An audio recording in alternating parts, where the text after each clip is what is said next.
বাসায় যদি এমন মজার স্যান্ডউইচ তৈরি করা যায় তাহলে রেস্টুরেন্টে যেয়ে হাজার হাজার টাকা নষ্ট করার কোনো মানেই হয় না। তাই আমি বাসায় এত মজার একটি স্যান্ডউইচ বানিয়েছিলাম, সবাই খেয়ে অনেক বেশি পছন্দ করেছে। স্যান্ডউইচ তৈরি করার জন্য প্রথমে ফ্রাইং প্যানে তেল গরম করে নিয়ে পেঁয়াজ কুচি দিয়ে দিলাম। এরপরে দিয়ে দেব মুরগির মাংস কুচিগুলো। মুরগির মাংসটা আগে থেকেই সিদ্ধ করে নিয়েছিলাম আদা রসুন বাটা দিয়ে।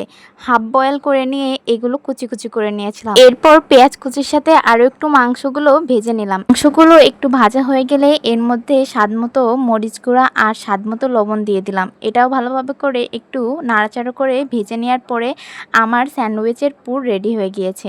এখন স্যান্ডউইচের আসল পুরটি তৈরি করব। এখানে যে মাংসগুলো ভেজে রেখেছিলাম সেইগুলো নিয়ে নিলাম। এরপর এক বাটি শসা কুচি নিয়ে নিলাম আর নিয়ে নিলাম গাজর কুচি। এই গাজর কুচি আর শসা কুচি করে এগুলো কিন্তু আমি পানি ঝরিয়ে নিয়েছি, কারণ শসা কুচি থেকে বেশ অনেকটা পরিমাণে পানি বের হয়েছিল। শসা কুচি থেকে পানিগুলো বের না করে দিলে এটা যখন আমি স্যান্ডউইচের পুরের মধ্যে দেব তখন এটা অনেক বেশি পাতলা হয়ে যাবে, পানি পানি হয়ে যাবে আর খেতেও ভালো লাগবে না, যার কারণে আমি শসার ভেতর থেকে পানিটা ঝরিয়ে নিয়েছিলাম। এরপর এক এক করে সব ইনগ্রেডিয়েন্টসগুলো দিয়ে দিলাম। এখানে আমি মেয়োনিজ তৈরি করেছিলাম, সেই মেয়োনিজটাও দিয়ে দিয়েছি। আর মেয়োনিজটি কিন্তু আমি সিদ্ধ ডিম দিয়েই তৈরি করেছিলাম। অনেক বেশি ভালো লাগে সিদ্ধ ডিম দিয়ে মেয়োনিজ তৈরি করলে। আর দিয়েছি টমেটোর সস।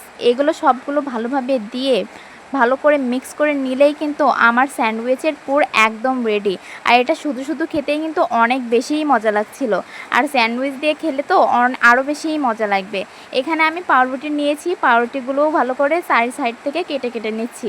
চাইলে কেটে কেটেও নেওয়া যাবে, আবার চাইলে যেমন আছে এমনভাবেই তৈরি করা যাবে। এখানে আমি সৌন্দর্যের জন্য স্যান্ডউইচের পাউরুটির সবগুলো সাইড থেকে কেটে কেটে নিয়েছি, যাতে এটা দেখতে একটু বেশি সুন্দর লাগে। পাউরুটিগুলো সুন্দরভাবে কাটা হয়ে গেলে আমি পাউরুটির ভেতরে একটু টমেটোর সস দিয়েছি আর দিয়েছি মেয়োনিজ। এটা চাইলে দেওয়াও যাবে, চাইলে নাও দেওয়া যাবে, খেতে বেশি ভালো লাগবে বলে আমি দিয়েছি।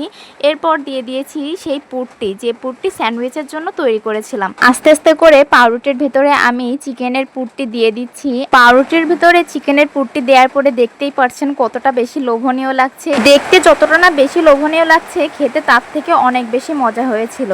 চাইলে আপনারাও এভাবে ট্রাই করে খেতে পারেন। এরপর চিকেনের পুরগুলো দেওয়া হয়ে গেলে আমি মাঝখান থেকে একটু স্যান্ডউইচের শেপ করে নিচ্ছি। রেস্টুরেন্টে যেমন স্যান্ডউইচের শেপ করা হয় তেমনই করার চেষ্টা করছি আর কি। এরপর মাঝখান থেকে এটা কেটে দেওয়ার পরে দেখতেই পারছেন কতটা সুন্দর লাগছে দেখতে। আর ভেতরে পুরো পুরে ভরা ছিল, চিকেনের পুরে ভরা ছিল। এটা দেখতে যতটা না বেশি সুন্দর লাগছে, খেতে তার থেকে অনেক বেশি মজা হয়েছিল। পাউরুটিটা যদি তেলে হালকা একটু ভেজে নেওয়া হয় তাহলে কিন্তু স্যান্ডউইচটা খেতে আরও অনেক বেশি মজা লাগে। এখানে আমি কিন্তু এটা ফ্রাই করে নেয়নি, যদিও এটা এমনিতেই অনেক বেশি মজা লাগছিল। তারপরেও যদি পাউরুটিটা একটু ফ্রাই করে নেওয়া হতো তাহলে আরও অনেক বেশি মজা লাগতো। আপনারাও চাইলে এমন তৈরি করে খেতে পারেন। আজকের মতো আল্লাহ হাফেজ।